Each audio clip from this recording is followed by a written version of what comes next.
주산전략 공동연선 안녕하세요. 주식 강사 유튜버비 네 반갑습니다. 자, 제가 한 달 전쯤인가요? 공동연선 설악산에 있는 공동연선을 탔는데 정말 천하를 다 얻은 것 같은 그 엄청난 어떤 정치의 힘을 느꼈습니다. 보면 풍경의 힘과 함께. 그래서 그런데 호텔 신라가 왜 이래 보면 호텔 신라가 이렇게 좀 하락할 이유가 없는데 어떻게 보면 코로나 때보다 더 하락하네 보면 뭔 일 있나요 보면.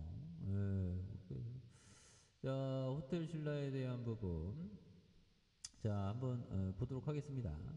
호텔 신라가 연이어 신저가를 갱신하는 업황 회복이 더디게 진행되면서 부진한 실적 흐름이 나타나고 있다라고 얘기하고 있죠. 그래서 업황을 감안할 때 주가 반등이 쉽지 않을 것이라는 이런 어떤 얘기를 하고 있는데, 그래서 신저가를 기록하고 있고 이 부분은 호텔 신라에 대한 19% 넘게 하락하는 이 부분이 되는데 면세점 업황의 회복이 더디다.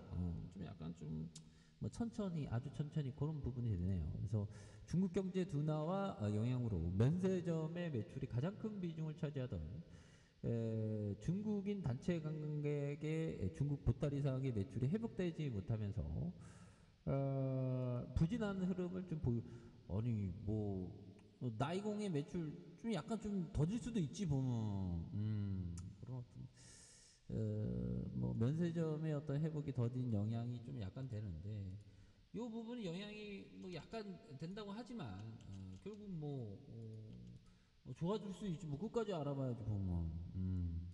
그래서 중국인 단체 관광객의 개수가 서서히 회복하고 있으나 6월 기준 단체 관광 비자를 통해서 중국인 관광객의 비중이 약 10% 넘어서면서 2019년 12% 수준조차 미치지 못하고 있는 그런 어떤 부분. 그래서 올해 2분기 실적이 기대치에 못 미칠 전망이 있다라고 얘기하면서 보면 전년 동기 대비 42.7을 감소한 385. 이거 385도 유도 잘한 거지 보면. 그래서 호텔과 레저 부분의 견조한 실적 흐름에도 불구하고 면세점에 대한 어떤 이런 어떤 기저효과 뭐 약간 뭐 기저효과 뭐 그런 부분 될 수 있지. 그래서 하반기에는 가능하다고 하잖아. 하반기에 또 괜찮아지면 되지 뭐 맨날 어떻게 잘하냐 보면. 그렇잖아 보면. 그럼 하반기에 또 나 이제 금방 잘했어요 하면서 실적 개선 가능. 실적 개선 좋아졌어요 하면 막 주가 막 날아갈 수 있지 보면. 진짜 우리 같은 주식시장에는 결국에는 불덩이 봐야 돼. 근데 항상 화재는 조심해야 됩니다. 불덩이를 좋아해도 화재 나오면 겁나게 무서워요 보면. 그렇게 해서 소비 패턴에 대한 그래서 상저하고의 실적 개선 예상되는 기존 전망의 수익성 개선 하향했다고 이렇게 얘기하고 있죠. 그래서 업황과 실적 개선만으로 주가 반등이 쉽지 않아 보이는 만큼 주주 환원 확대에 대한 어떤 얘기, 그런 어떤 부분. 그래서 주가 재평가를 위한 주주 환원 확대가 우선적으로 이루어져야 된다고 뭐 이렇게 얘기하고 있죠. 뭐 문제 없는데 내가 볼 때는 내가 문제인가? 자, 현들아, 뭐 힘내라고 말씀드리는 겁니다. 우리 또 부재대 또 다시 돌아올 수 있지 뭐. 그래서 HBM이 호텔업이 3,478억 원, 100% 갖고 있잖아.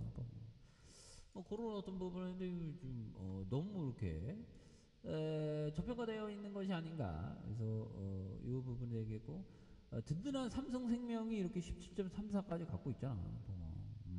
그렇게 해서 3조 7천억, 4조 9천억, 3조 5천억, 4조 4천억 되는 이 부분. 그래서 1188억 원, 783억 원, 912억, 1490 이런 부분. 괜찮죠 보면. 근데 뭐 분기에 약간 좀 이렇게 적자가 좀 나타나는데 이런 부분은 또 충분히 회복할 수 있다. 그래서 코로나보다는 좀 시장 상황이 또 괜찮아지고 사람들도 또 온다고 하지 않습니까? 그래서 항상 뭐 호텔 신라도 위기일 때 야 옛날에 14만 원까지 갔네. 만 원짜리가 막 14만 원까지 가고 야 이게 몇 년 동안 가는 거야 이게. 야 현들아 거의 한 5년 동안 막 날아가네. 야, 이런 거 겁나게 막 붙들고 있어야 되죠. 근데 막 이런 어떤 과도한 하락 때는 오히려 더 주가에 있어서 이런 어떤 바닥 따지면서 다시 한번 굉장히 좀 터닝해주는 이런 모습을 한번 기대해 보도록 하겠습니다. 감사합니다. 뿅.